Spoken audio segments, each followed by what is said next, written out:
Synopsis of the Books of the Bible. James. By JND Darby. New Testament. James. Chapter 5. The Lord's coming in relation to the two classes in Israel and to the Christian's walk. The two classes in Israel are distinctly marked here in contrast with one another, with the addition of the walk which the Christian ought to pursue when chastised by the Lord. The Apostle gives the coming of the Lord as the term of their condition, both to the unbelieving rich oppressors in Israel and to the poor believing remnant. The rich have heaped up treasures for the last days. The oppressed poor is to be patient until the Lord himself shall come to deliver them. Moreover, he says, deliverance would not be delayed. The husbandman waits for the rain and the time of harvest, the Christian for his master's coming. This patience characterizes, as we have seen, the walk of faith. It had been witnessed in the prophets, and in the case of others. We count them happy which endure afflictions for the Lord's sake. Job shows us the ways of the Lord. He needed to have patience, but the end of the Lord was a blessing and tender mercy towards him. This expectation of the coming of the Lord was a solemn warning, and at the same time the strongest encouragement, but one which maintained the true character of the Christian's practical life. It showed also what the selfishness of man's will would end in, and it restrained all action of that will in believers. The feelings of brethren towards each other were placed under the safeguard of this same truth. They were not to have a spirit of discontent, or to murmur against others who were perhaps more favored in their outward circumstances. The judge stood before the door. What oaths display? Oaths displayed still more the forgetfulness of God and the actings consequently of the self-will of nature. Yea, ought to be yea, and nay, nay. The actings of the divine nature in the consciousness of the presence of God and the repression of all human will and of sinful nature is what the writer of this epistle desires. The Christian's resources for joy and sorrow. Now there were resources in Christianity both for joy and sorrow. If any were afflicted, let them pray. God was ready to hear. If happy, let them sing. If sick, send for the elders of the assembly, who would pray for the sufferer and anoint him, and the chastisement would be removed, and the sins for which, according to God's government, he was thus chastised, would be forgiven as regards that government, for it is that only which is here spoken of. The prayer of faith, the chastisement of the Lord, healing and sins governmentally forgiven. The imputation of sin for condemnation has no place here. The efficacy of the prayer of faith is set before us, but it is in connection with the maintenance of sincerity of heart. The government of God is exercised with regard to his people. He chastises them by sickness, and it is important that truth in the inner man should be maintained. Men hide their faults. They desire to walk as if all were going on well, but God judges his people. He tries the heart and the reins. They are held in bonds of affliction. God shows them their faults or their unbroken self-will.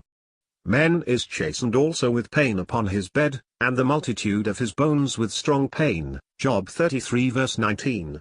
And now the Church of God intervenes in charity, and according to its own order, by means of the elders, the sick man commits himself to God, confessing his state of need. The charity of the Church acts and brings him who is chastised, according to this relationship, before God. For that is where the Church is. Faith pleads this relationship of grace. The sick man is healed. If sins, and not merely the need for discipline, were the cause of his chastisement, those sins will not hinder his being healed. They shall be forgiven him. Confession and prayer for one another, love reigning in the Church. The Apostle then presents the principle in general as the course for all, namely, to open their hearts to each other, in order to maintain truth in the inner man as to oneself, and to pray for each other in order that charity should be in full exercise with regard to the faults of others. Grace and truth being thus spiritually formed in the Church, and a perfect union of heart among Christians, so that even their faults are an occasion for the exercise of charity, as in God towards us, and entire confidence in each other, according to that charity, such as is felt towards a restoring and pardoning God. What a beautiful picture is presented of divine principles animating men and causing them to act according to the nature of God himself, and the influence of his love upon the heart. We may remark, that it is not a confession to the elders that is spoken of. That would have been confidence in men, official confidence. God desires the operation of divine charity in all. Confession to one another shows the condition of the church, and God would have the church to be in such a state, that love should so reign in it, that they should be so near to God, as to be able to treat the transgressor according to the grace they know in him, and that this love should be so realized, that perfect inward sincerity should be produced by the confidence and operation of grace. Official confession destroys all this, is contrary to it. How divine the wisdom which omitted confession when speaking of the elders, but which commands it as the living and voluntary impression of the heart. The value of the energetic prayers of the righteous man, the work of the Spirit. This leads us also to the value of the energetic prayers of the righteous man. It is his nearness to God, the sense that he has consequently of that which God is, which, through grace and the operation of the Spirit, gives him this power. God takes account of men, and that according to the infinitude of his love. He takes account of the trust in himself, the faith in his word, shown by one who thinks and acts according to a just appreciation of what he is. That is always faith, which makes sensible to us that which we do not see, God himself, who acts in accordance with the revelation that he has given of himself. Now the man who in the practical sense is righteous through grace, is near to God, as being righteous. He has not to do with God for himself with regard to sin, which would keep his heart at a distance. His heart is thus free to draw nigh to God, according to his holy nature on behalf of others, and, moved by the divine nature, which animates him and which enables him to appreciate God, he seeks, according to the activity of that nature, that his prayers may prevail with God, whether for the good of others or for the glory of God himself in his service. And God answers, according to that same nature, by blessing this trust and responding to it, in order to manifest what he is for faith, to encourage it by sanctioning its activity, putting his seal on the man who walks by faith. See note. Note. It is well to remember that this is carried out in respect of the governing ways of God, and thus under the title of Lord, a place which Christ especially holds, though here the term is used generally. Compare verse 11, and the general Jewish reference of the passage.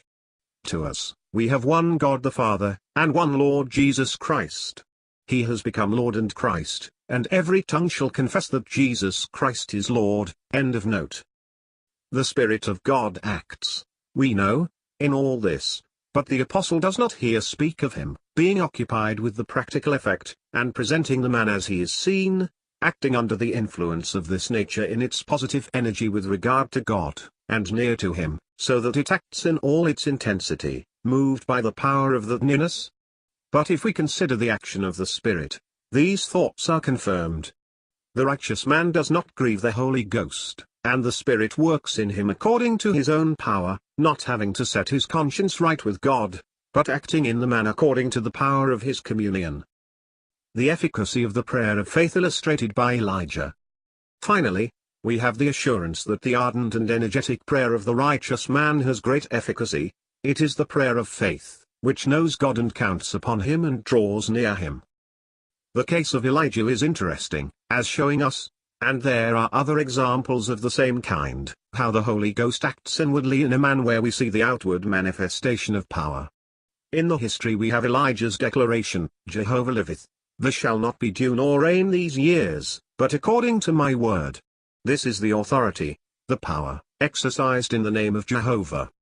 In our epistle, the secret operation, that which passes between the soul and God, is set forth. He prayed, and God heard him. We have the same testimony on the part of Jesus at the tomb of Lazarus. Only that in the latter case we have the two together, except that the prayer itself is not given, unless in the unutterable groan of Christ's Spirit. The living, acting God revealed is interested in his people through Paul, Elijah, and the Lord at Lazarus' tomb. Comparing Galatians 2 with the history of Acts 15, we find a revelation from God which determined Paul's conduct, whatever outward motives there may have been which were known to all. By such cases as those which the Apostle proposes to the Church, and those of Elijah and the Lord Jesus, a God, living, acting, and interesting himself in all that happens among his people, is revealed to us.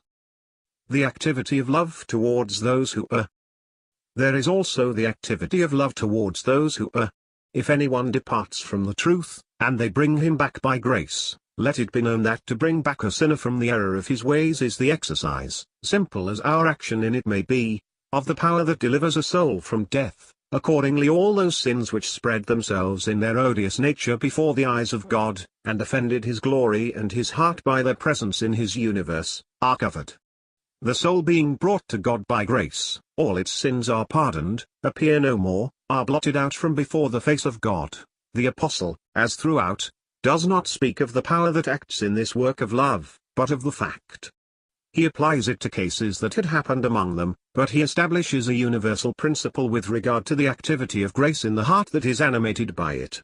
The erring soul is saved, the sin is put away from before God. Sin vanquished and swallowed up by the love which dealt with it. Charity in the assembly suppresses, so to speak, the sins which otherwise would destroy the union and overcome that charity in the assembly, and appear in all their deformity and all their malignancy before God. Whereas, being met by love in the assembly, they go no farther, are, as it were, as regards the state of things before God in this world, dissolved and put away by the charity which they could not vanquish. The sin is vanquished by the love which dealt with it, disappears, is swallowed up by it. Thus love covers a multitude of sins. Here it is its action in the conversion of a sinner,